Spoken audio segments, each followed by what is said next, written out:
Dictation will start abruptly after 5 seconds.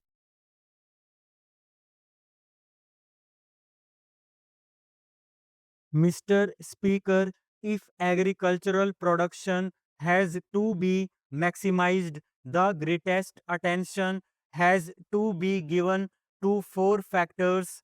First, seeds should be of the right quality and improved with high yielding varieties. Then, fertilizers, pesticides, and water. As regards these four factors, it is interesting to see that government or the ministry does not appear to have paid any attention to certain malpractices that have crept into these matters. Take, for instance, seeds. There is no mention at all of the fact that a large percentage of these so called improved or high yielding varieties of seeds is adulterated. What steps has the government taken in this regard? Is it not of vital importance that seeds should be pure and unadulterated? Their effect on production is very great.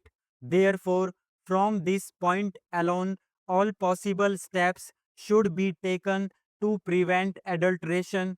The farmer suffers because he spends money on costly seeds in order that he may get the best possible yield, but finds that the seeds are adulterated. Why has not government taken up this matter in its own hands? Every state government interferes in this matter. In fact, multiplication of seeds is done under the orders of the agriculture department in one state after another state, and yet when it comes to their quality control, adequate machinery does not exist. Then we come to the question of fertilizers. Again, these are of vital importance. What has happened? At one single stroke, government has doubled the prices of fertilizers and expects farmers to procure them in the required quantities, knowing fully well also that government fixes the prices of what they produce at a level which makes it impossible for the farmers to pay these high prices for fertilizers. The previous speaker referred to the Agricultural Prices Commission. The commission has fixed the price, say, of wheat at a certain level without taking into account the cost of production of the farmer. Yesterday, a member of the advisory committee to the Agricultural Prices Commission stated that he has sent in his resignation. For what use was it for him to remain on the committee if no importance was ever attached to the advice tendered on such a basic matter as cost of production? If cost of production is not taken into account, I would like to state here that it is difficult to see on what basis the Agricultural Prices Commission fixed the prices.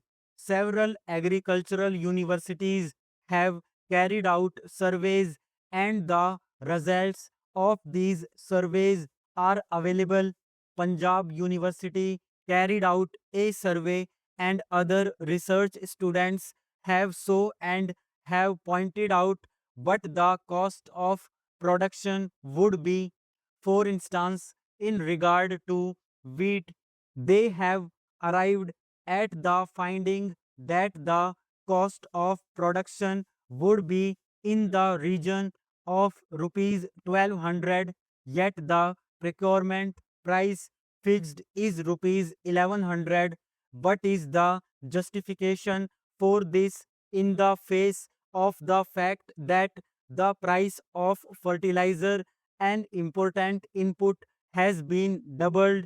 The prices have increased considerably, and many types of pesticides that are in the market today are adulterated.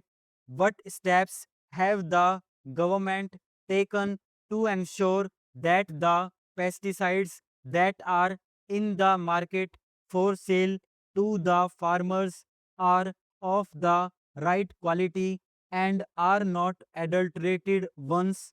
Is there any machinery in regard to drugs? At least in name, there is a drug controller in every state to see that the drugs sold are not adulterated.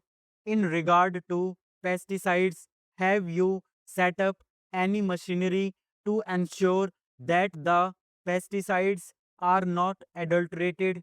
Last but not the least important factor for maximization of agricultural production is water. They say they have programs for increasing irrigation facilities. During the seventh plan, they wanted to bring a considerable additional area under irrigation so that they could have assured water supply. They have similar programs in the fifth plan. Why is it that a number of these projects are not completed within the time schedule that is laid down? Why is it that a number of most desirable projects are not even taken in hand for years for one reason or the other, and the majority of them are held up because of interstate water disputes?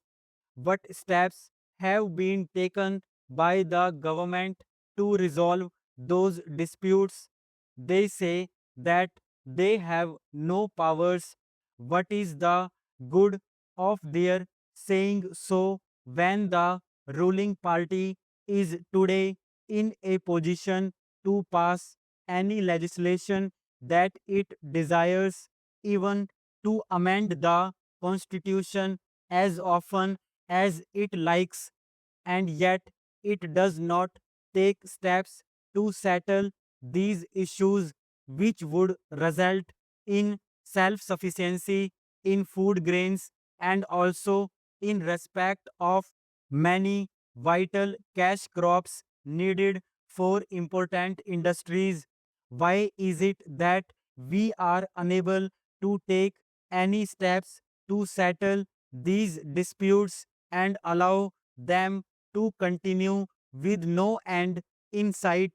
A little while ago, I think a statement was placed on the table of the House saying that there were 157 projects outstanding in the scheme.